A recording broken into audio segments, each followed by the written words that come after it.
আমাদের আশেপাশের মানুষরা যখন আমাদেরকে কারোর সাথে তুলনা করে তখন কিন্তু মনটা ছোট হয়ে যায়।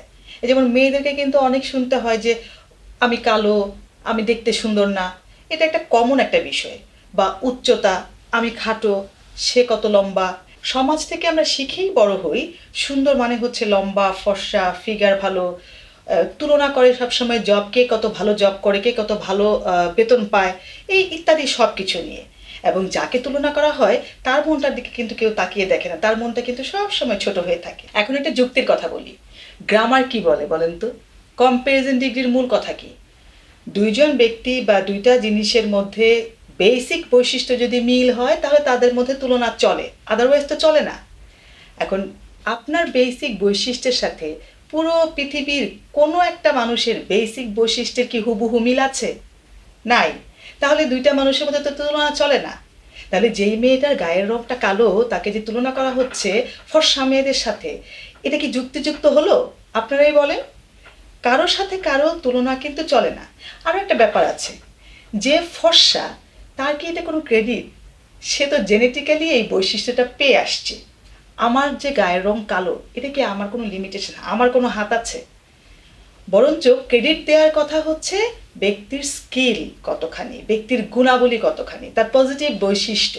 এখন দেখেন, সমাজ যে তুলনা করে এবং আমাদের যে মনটা ছোট হয়, এটা কিন্তু একটা প্রথাগতভাবে চলেই আসছে। কিন্তু যুক্তিটা কি হচ্ছে? যুক্তি হচ্ছে একজন মানুষের সাথে আরেকজন মানুষের কোনো অবস্থাতেই তুলনা চলে না। প্রত্যেকটা মানুষ ইউনিক এবং প্রত্যেকটা মানুষের কিছু সেট অফ স্কিলস আছে, তার কিছু কোয়ালিটিস আছে, তার কিছু গুণ আছে, আবার লিমিটেশনসও আছে। প্রত্যেকটা মানুষের প্রয়োজন তার নিজস্ব যে দক্ষতা, গুণাবলী, সেটার উপর নজর দেওয়া, সেটাকে বাড়ানোর চেষ্টা করা, এবং তার যে লিমিটেশনস আছে সেগুলোকে প্রায়োরিটি করে একটা একটা করে ওভারকাম করার চেষ্টা করা। তবেই তো আত্মবিশ্বাস বাড়বে এবং আত্মমর্যাদা বাড়বে। আমার যেমন কারোর সাথে তুলনা হয় না, ঠিক তেমনি কেউ কিন্তু আমাকে সঠিকভাবে মূল্যায়নও করতে পারবে না। ধরেন, আমাকে যদি সবাই বলে যে আমি খুব ভালো, অথচ আমি কিন্তু একটা অসৎ কাজ করেছি বা একটা চুরি করেছি, সবাই ভালো বললে কি আমি ভালো হয়ে যাব? ঠিক তেমনি আমি একটা কাজ করি নাই, এখন সবাই বলছে যে আমি এই দোষটা করেছি, সবাই বললেই কিন্তু আমি হয়ে গেলাম না। সবচেয়ে ভালো জানি হচ্ছে আমি আমার সম্পর্কে, আমার কতটুকু ভালো, কতটুকু লিমিটেশনস, কতটুকু দোষ আছে, সেটা আমি সবচেয়ে ভালো জানি। হ্যাঁ, কাছের মানুষরা জানে একটা লেভেল পর্যন্ত, কিন্তু ১০০-তে ১০০ ভাগ কে জানে? আমিই জানি। তাহলে এটা কি যুক্তিযুক্ত কথা হয় যে আমার সম্পর্কে যদি কেউ একটা নেগেটিভ কথা বলে যেটা আমি ডিজার্ভ করি না, সেটা নিয়ে আমি মন খারাপ করে বসে থাকলাম?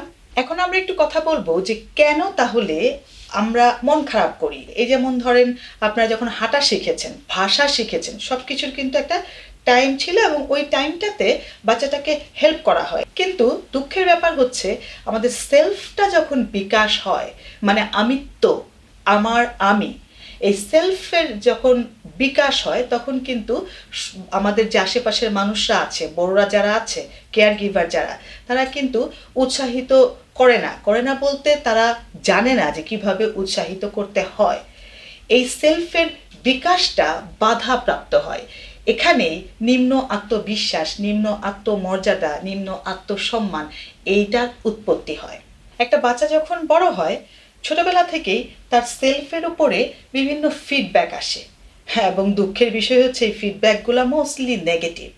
এই যেমন একটা মেয়ে যার গায়ের রং কালো, সে কিন্তু জন্মগতভাবেই বৈশিষ্ট্যটা তার এসছে, কিন্তু সে ছোটবেলা থেকে যখন বড় হচ্ছে তার সেলফের উপরে ফিডব্যাক আসছে এভাবে যে তুই তো কালো। একটা পর্যায়ে সেলফটা আর আমার আমি না হয়ে এটা সমাজের তৈরি আমি হয়ে যায়। আমার সেলফটা তুলে দেওয়া থাকে সমাজের হাতে, তার মানে সমাজের সংজ্ঞাটাকেই আমি ধারণ করছি। সেটা কিন্তু লজিক্যাল না।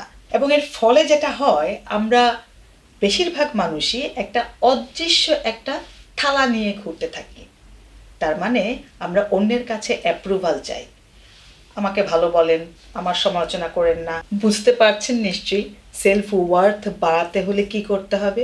এই যে অদৃশ্য বাটি আছে অন্যের সামনে, অন্যের অ্যাপ্রুভাল চাওয়ার জন্য, এই বাটিটা সামনে না রেখে এটাকে পেছনে রাখা। আমার অ্যাপ্রুভাল আমিই দেব, আমাকে আমিই বুঝি। মনটার মধ্যে একটা কথা প্রুফ জ্যাকেট পরতে হবে, অন্যের কথায় যেন আমি আহত না হই। এবং এখানে একটা ছাঁকনি রাখতে হবে যে কনস্ট্রাকটিভ ফিডব্যাক, গঠনমূলক কোনো কথা আমরা শুনবো, কিন্তু এমন কোনো কথা আমরা শুনবো না যেটাতে আমার কোনো উন্নতি হবে না, বরঞ্চ আমার মনটা ক্ষতিগ্রস্ত হবে, সেটাকে আমরা ফেলে দিব। এবং এভাবেই চর্চা করতে করতে আমরা একদিন আমাদের লাইফের পর্বত শিখরে পৌঁছে যাব। আমাদের ভিডিওটি ভালো লেগে থাকলে বন্ধুদের সাথে শেয়ার করুন, কোনো মতামত থাকলে আমাদেরকে জানান, এবং আরও ভিডিও পেতে হলে আমাদের ইউটিউব চ্যানেল সাবস্ক্রাইব করুন এবং আমাদের ওয়েবসাইট ভিজিট করুন www.শিখতেচাই.com।